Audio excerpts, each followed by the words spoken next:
সমুদ্রের নীল জলরাশি ভেদ করে যুদ্ধের সাইরেন বাজিয়ে ইরানের দিকে ধেয়ে আসছে মার্কিন বিমানবাহী যুদ্ধজাহাজ। যুক্তরাষ্ট্রের প্রতিরক্ষা মন্ত্রণালয়ের নির্দেশে দক্ষিণ চীন সাগর থেকে মধ্যপ্রাচ্যের উদ্দেশ্যে পাঠানো হচ্ছে ইউএসএস আব্রাহাম লিঙ্কন এবং এর পূর্ণ স্ট্রাইক গ্রুপ। নিরাপত্তা বিশ্লেষকদের মতে এটি কেবল একটি সামরিক পুনর্বিন্যাস নয়, বরং ইরানের প্রতি একটি স্পষ্ট ও কৌশলগত শক্তি প্রদর্শনের বার্তা।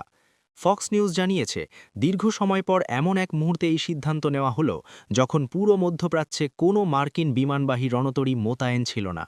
ট্রাম্প প্রশাসনের সময় ভেনেজুয়েলাকে চাপে রাখার কৌশলের অংশ হিসেবে প্রায় সব যুদ্ধজাহাজ ক্যারিবিয়ান অঞ্চলে সরিয়ে নেওয়া হয়েছিল। এর ফলে ইরানকে ঘিরে উত্তেজনা বাড়লেও মধ্যপ্রাচ্যে কার্যত অনুপস্থিত ছিল মার্কিন নৌশক্তি। ওয়াশিংটন পোস্টের তথ্য অনুযায়ী গত অক্টোবরে বিমানবাহী রণতরী ইউএসএস জেরাল্ড আর ফোর্ডকে ভূমধ্যসাগর থেকে ক্যারিবিয়ান অঞ্চলে পাঠানো হয়। ফলে এই মুহূর্তে ইরানের বিরুদ্ধে সরাসরি সামরিক অভিযানের জন্য মধ্যপ্রাচ্য বা ইউরোপে কোনো পূর্ণাঙ্গ মার্কিন স্ট্রাইক গ্রুপ মোতায়েন নেই। এই বাস্তবতার মধ্যেই আব্রাহাম লিঙ্কনকে মধ্যপ্রাচ্যে পাঠানোর সিদ্ধান্তকে বিশেষ তাৎপর্যপূর্ণ বলে মনে করছেন বিশ্লেষকরা।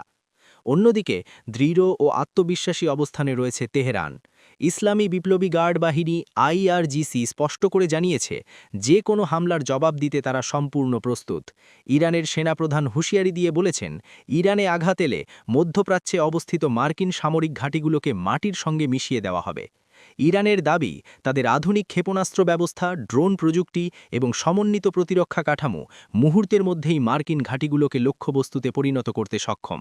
রাশিয়ার দেওয়া ইস্কান্দার ক্ষেপণাস্ত্রসহ অত্যাধুনিক অস্ত্রভাণ্ডার নিয়ে ইতোমধ্যেই প্রস্তুতি সম্পন্ন করেছে দেশটি। বিশ্লেষকদের মতে দীর্ঘ নিষেধাজ্ঞা, আন্তর্জাতিক চাপ ও অবরোধ সত্ত্বেও ইরান আত্মনির্ভর সামরিক শক্তি গড়ে তুলতে সক্ষম হয়েছে। এই শক্তি খামেনি প্রশাসনের আত্মবিশ্বাস ও প্রতিরোধী মনোভাবের ভিত্তি।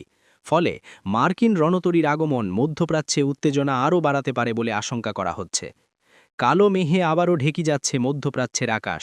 সমুদ্রপথের শক্তির নতুন হিসেব করছে ওয়াশিংটন, আর তেহরান জানিয়ে দিচ্ছে, ইরান এখন আর শুধু প্রতিক্রিয়াশীল রাষ্ট্র নয়, তারা প্রস্তুত, সংগঠিত এবং প্রয়োজনে যে কোনো আগ্রাসনের বিরুদ্ধে প্রতিরোধ গড়ে তুলতে দৃঢ় প্রতিজ্ঞ।